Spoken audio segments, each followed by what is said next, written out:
Are we on? I think so. Okay.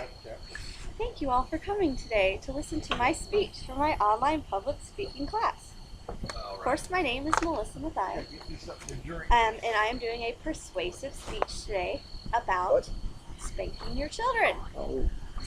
I believe that if you spank your children, you love your children, and there is a lot of evidence to prove that spanking your children when they're young and it is needed for discipline, that it actually helps you as the parent as well as the child. Okay.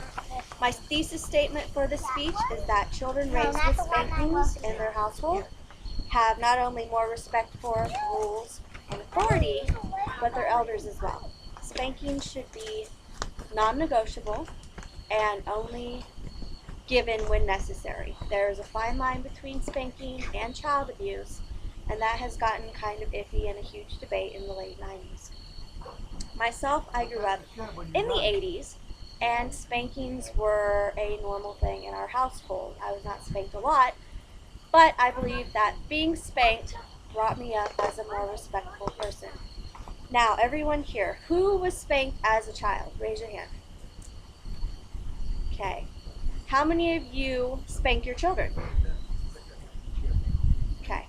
A lot of people that I have spoken to that were indeed spanked as a child believe as well that it brought them up more respectful to adults and authority. How many of you that were spanked as a child have ended up in a lot of trouble with the law or school? Exactly.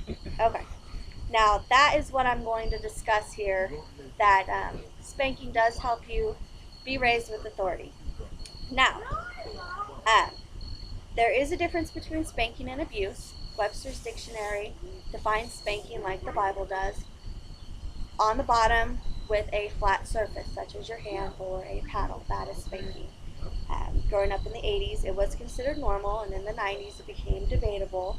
My second set of evidence comes from a couple charts that I printed off of the internet that show juveniles arrested during the time frames that spanking were considered normal, and then when the debate started. This is from the census, criminalramblings.com. It shows a 150% increase in arrests between 87 and 1995 for juveniles. And you can pass that around. And this one shows almost the exact same information. And this is from the Census of Juvenile in Residential Placement. Shows 105,055 juveniles were arrested in 1997, but then dropped to 61,000 in 2011. Think about it. 2011 is when our generation's children became that age. Now, we were spanked as children. We are considering spanking legitimate as well. So it has dropped down dramatically since children have become spanked again as a disciplinary action.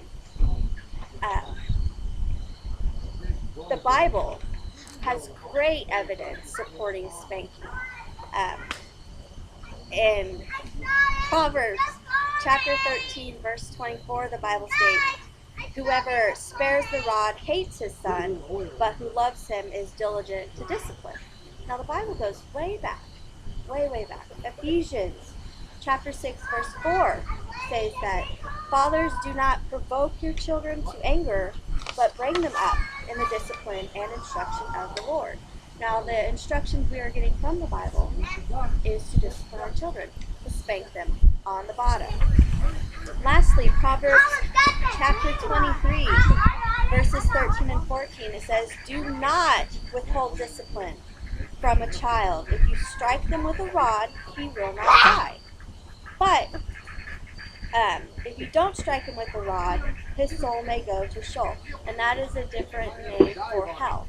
So it's basically saying in the Bible, if you spank your children, you will help them become raised without a life of damnation. That's what the Bible is saying here for us.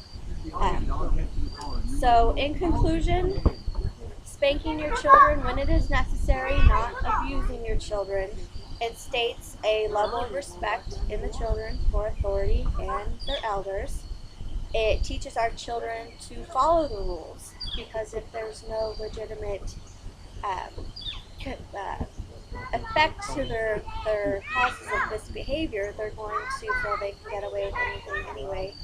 The Bible shows us how to raise their child. Multiple studies and graphs show support for spanking. So the next time you see a mom possibly swat her child on the butt in a public area, maybe you think of it as a different way, that she is not doing it to hurt her child or to embarrass her child, but to raise the child up correctly and help our society in the future as well. So that's my speech. Will you guys stop living?